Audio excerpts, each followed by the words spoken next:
ngākau tika, the heart that does right.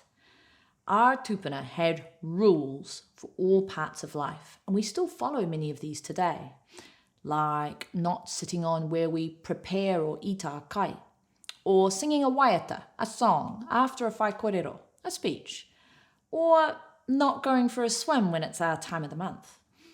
So those are kinds of tikanga, and they're to do with ways of doing things and activities. But there's also plenty of tikanga related to how our tūpuna would treat each other.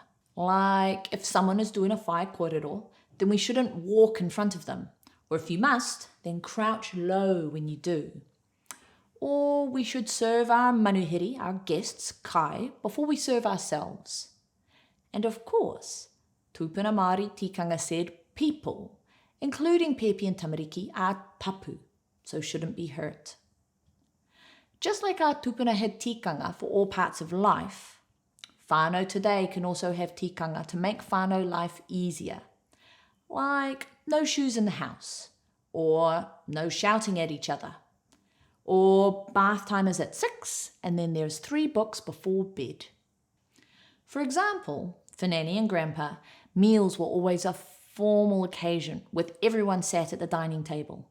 According to my auntie, they always had a clean tablecloth, formal settings, a knife, fork, dessert spoon, and a bread and butter knife on a side plate, salt and pepper servers and cloth serviettes. They always said grace at every meal and asked Grandpa for permission to leave the table at the end. The kids set the table, cleared it after a meal, and washed the dishes. The longest part was arguing about who would wash and who would dry.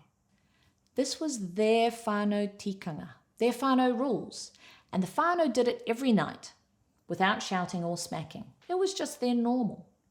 Now, I'm not saying that you should have a formal sit-down dinner every night, but having a nightly dinner routine with the whānau all helping together is something to aspire to. Whānau shouldn't have a lot of rules, but the rules we do have, we need to stick to. We also need to explain our rules to our tamariki and be clear about why we have them. If tamariki are over 4 or so, they could also help define some of the rules.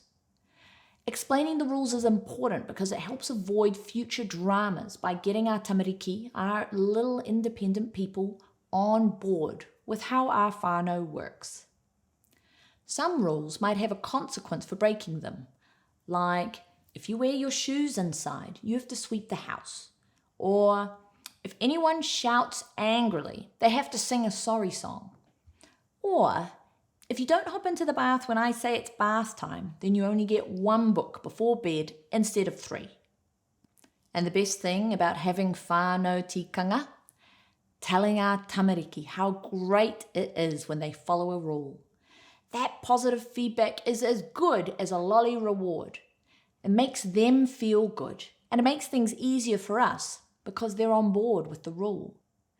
Now, tamariki might not always be happy about rules, but our tūpuna would have had to deal with those struggles too. So long as we're using all of ngā reo o te ngākau together, the expressions of the heart, then our tamariki will know that they've been seen and heard. They've been understood and they understand the situation. And they know that they'll be treated gently and with aroha. So then the rules will make sense, be fair, and be followed, even if it's reluctantly. Ngākau tika, the heart that is right. Our whānau needs some rules to make life a little more predictable, and this will help us have a more relaxed and happy kāinga, happy home.